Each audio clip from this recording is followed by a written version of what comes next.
The story of what happened to German MG42 machine gun crews on D-Day reveals a darker, more complex picture than most history books capture. These men spent hours firing into waves of Allied soldiers crossing exposed beaches, and when the tide finally turned against them, their fates varied dramatically. By 1942, the MG42 had become the backbone of German infantry firepower. Troops carried it across every major theatre, from the scorching deserts of North Africa to the frozen wastes of the Eastern Front, and eventually into the fortified positions studding the Atlantic coastline. The weapon earned its sinister nickname, Hitler's Buzzsaw, from the distinctive tearing sound of its exceptionally high firing rate. But the technical specifications matter less than understanding the human beings operating these weapons on June 6, 1944, and what became of them once the invasion succeeded. German military strategy centered on destroying any amphibious assault before troops could establish a foothold on dry land. Engineers constructed elaborate defensive positions called Widerstandsnester along the coastline, resistance nests designed with interlocking fields of fire. Artillery pieces and machine guns were positioned so their firing arcs overlapped, creating zones where escaping one weapon's range meant entering another's kill zone.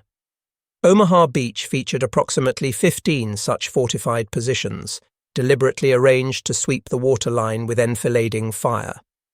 Each MG42 emplacement required 3 soldiers for optimal operation.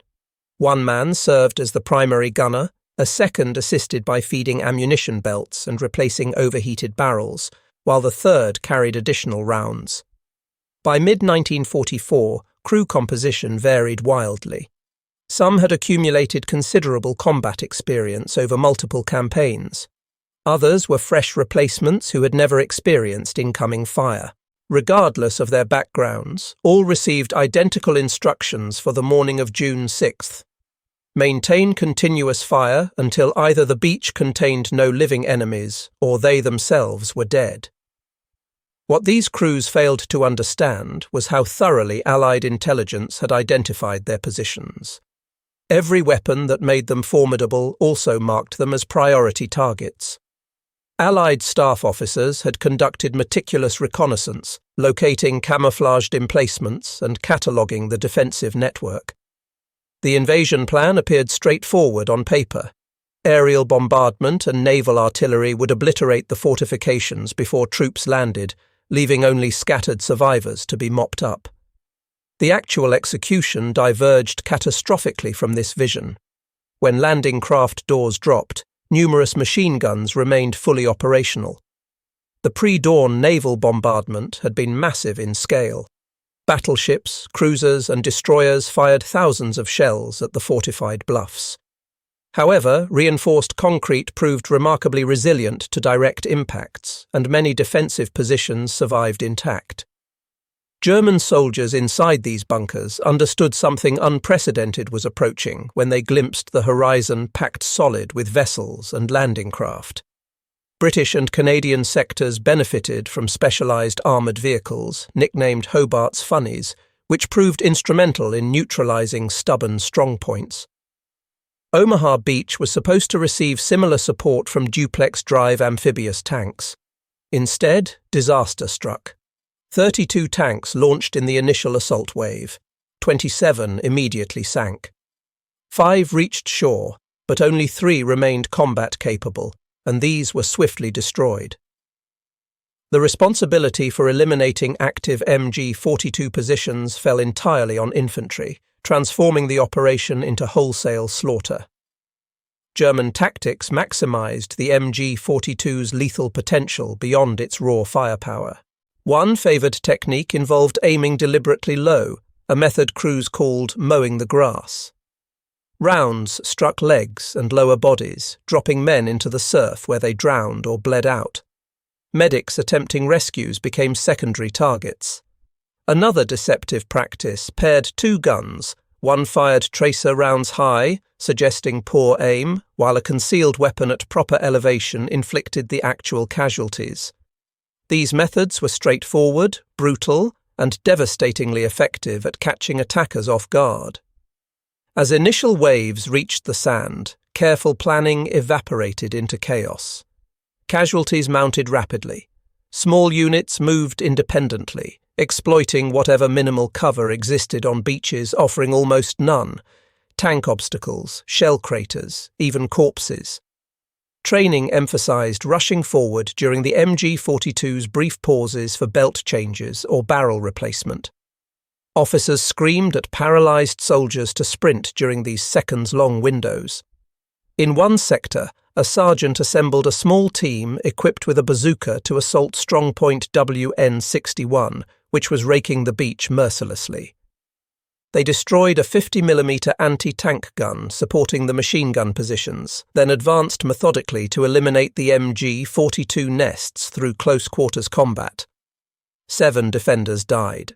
2 gun positions were destroyed. The American team suffered 1 fatality and 1 wounded. That single action provided crucial relief to an entire section of beach. The decisive moments occurred at extremely close range. Assault teams hurled grenades and satchel charges through firing ports, then shot any survivors attempting to emerge. Flamethrowers directed through embrasures neutralized bunkers where grenades proved insufficient. Once American forces finally broke through the initial defenses, some German gunners, wounded, ammunition depleted, or completely isolated, attempted surrender. Given the horrific casualty counts, not every white flag received acceptance. By early afternoon, momentum had shifted decisively. Pockets of US infantry and engineers secured the high ground, either destroying or bypassing remaining defensive positions. An after-action assessment from Omaha attributed the capture of the bluffs to the undaunted courage of infantry and engineers following the complete failure of pre-landing bombardment. When the MG42s finally stopped firing, the transformation was immediate. Beach exits opened, armor advanced inland, isolated footholds connected. The invasion momentum became unstoppable. German machine gun crews would continue fighting throughout Normandy's notorious hedgerow country, but never again would they be concentrated so densely, and never again would they possess even a remote possibility of halting the Allied advance in a single day. For Allied infantrymen, confronting an MG42 represented absolute terror. Most soldiers in the first wave had never experienced combat. They heard the weapon well before seeing the beach itself, a continuous ripping sound that veterans claimed could freeze blood in your veins. When ramps dropped, every instinct screamed to remain flat and motionless. Leaders had to bellow at men to advance or die in place. The shoreline provided virtually no protection.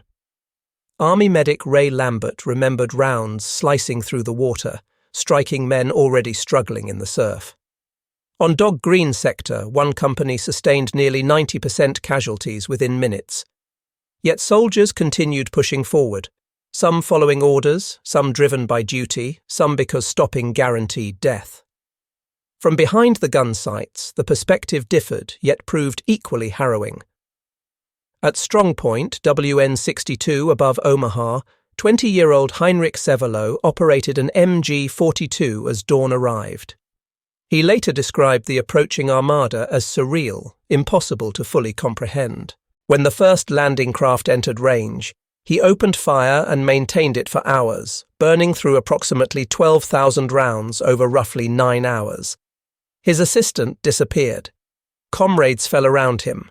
The effort felt futile. No matter how many he struck, more continued coming.